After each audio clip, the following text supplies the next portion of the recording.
आज हम प्रश्नावली 10.1 का अध्ययन करने वाले हैं जो कि ऊंचाई एवं दूरी से संबंधित है। तो ये हम पहला प्रश्न हमने यहाँ पर लिया है, देख सकते हैं। जमीन के किसी बिंदु से 90 मीटर दूर स्थित किसी मीनार के शिखर का उन्नयन कोण 30 अंश है, तो मीनार की ऊंचाई ज्ञात कीजिए। तो ये चैप्टर जो है ये बहुत ही इम्पोर्टेंट चैप्टर है और हम इस चैप्टर के लिए बहुत अच्छे से तैयारी कर सकते हैं, क्योंकि यहाँ से आपके बिल्कुल 5 नंबर के सवाल तो आपके आने ही आने हैं। तो ये आप बहुत अच्छे से तैयारी कर सकते हैं। तो आइए देखते हैं हम हमारा जो सवाल है ये किस तरह से हम बना सकते हैं।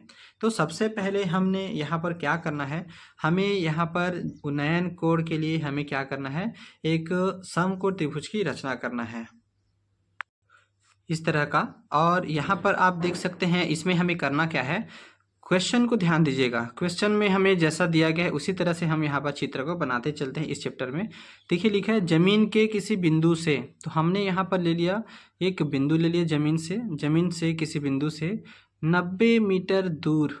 तो ये हम इसको दूरी बोल सकते हैं भाई, ये 90 मीटर हमारा क्या है, दूर है। तो हम यहाँ लिखेंगे 90 मीटर दूर, ये बिंदु है, ये 90 मीटर दूर स्थित मीनार। तो चूंकि ये मीनार, जो मीनार का मतलब होता है खंबा, तो हम यहाँ पर ले सकते हैं पोल या खंबा। एक ये हमारा क्या है, ये मीनार है।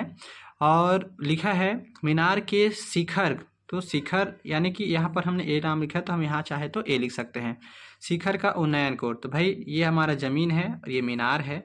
और मीनार को जब हम लोग यहाँ से देखते हैं, चूँकि ये पॉइंट है, हम जब यहाँ से उसको क्या करेंगे, देखेंगे, तो देखिए ये हमारा दृष्टि रेखा है। क्या है, दृष्टि रेखा।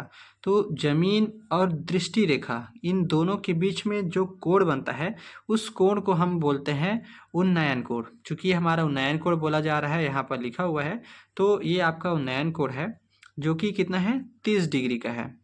तो ये हमारा उन्नयन कोण है। हम कहाँ देख रहे हैं, शिखर में देख रहे हैं। कहाँ से, जमीन से या तल से। तो ये इस तरह का हमारा क्या बन जाएगा, चित्र। अब हमको बोला जा रहा है कि मीनार की ऊंचाई ज्ञात कीजिए। तो ये मीनार है, इसको हम ऊंचाई पता नहीं है, इसलिए हम इसको मान कर चल सकते हैं कि ऊंचाई आपका क्या है, h है। तो हमने यहाँ पर दर्शाया, देखो कोण C, सो C के स्थान पर आपका 30 अंश है। और फिर लिखा है BC बराबर 90 मीटर, चूँकि ये हमारा क्या है, ज़मीन है, जो कि बिंदु से, ठीक है, बिंदु से मीनार की दूरी है 90 मीटर।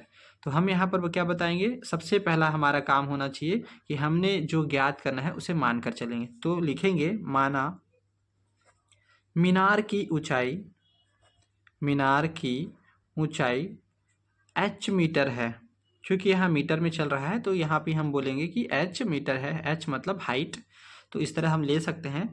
अब हमें यहाँ पर निकालने क्या है, चूँकि ऊंचाई ज्ञात करना है। अब हम यहाँ देखेंगे भाई कि इसमें हमें करना क्या होता है, ये बहुत सिंपल है। ये हमारा त्रिकोणमिति के से संबंधित चैप्टर है। तो हम यहाँ पर देखेंगे हमारा एक क्या है, समकोण त्रिभुज है। और समकोण त्रिभुज में हमारे पास होता है लंब, और ये हमारा होता है आधार, और ये हमारा होता है कर्ण। कर्ण किसे बोलेंगे, जो 90 अंश के सामने का जो भुजा होता है उसे कर्ण बोलते हैं। तो इस तरह हम इसको क्या कर सकते हैं, डिफाइन कर सकते हैं। अब हमें आगे कैसे बढ़ना है, तो यहाँ पर देखेंगे हमारे समकोण त्रिभुज में हमें किस किस भुजा के बारे में बताया गया है। तो हमारे पास देखो नीचे जो कि आधार है, इस भुजा के बारे में हमको बता दिया गया है।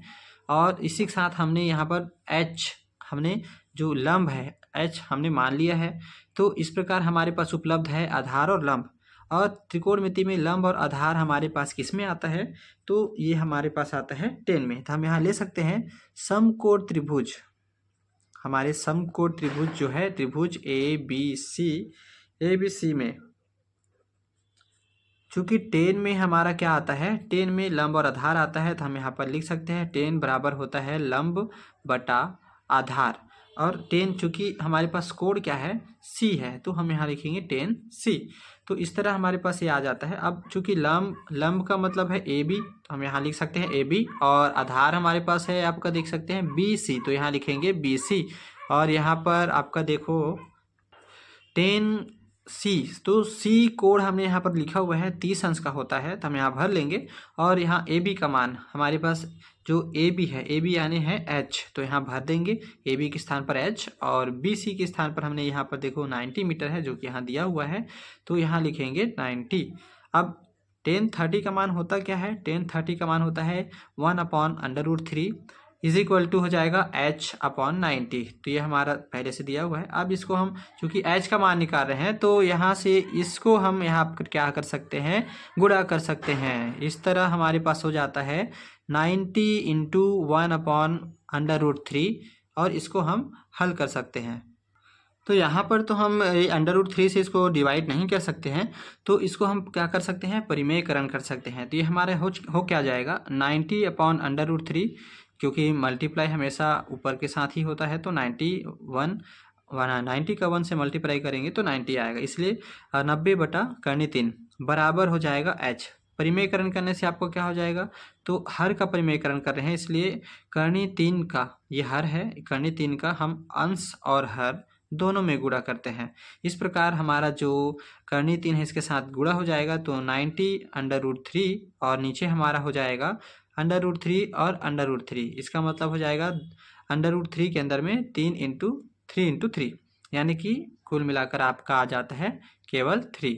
तो यहाँ पर हमारा मान क्या हो जाएगा, देखिएगा यहाँ हमारा मान हो जाता है h बराबर 3 का हम यहाँ पर मल्टीप्लाई कर सकते हैं, 3 एकम और 3 तिया, यानी कि ये आपका 3 तिया और ये 0 आपका आ जाएगा 30 हो जाएगा, और ये बच गया आपका √3। तो ये हमारा क्या है, h का मान है, जो कि h बराबर 30/3 मीटर। हम यहाँ बता सकते हैं कि हमारा जो मीनार की ऊंचाई है वो कितनी है, मीनार की ऊंचाई 30/√3 मीटर है।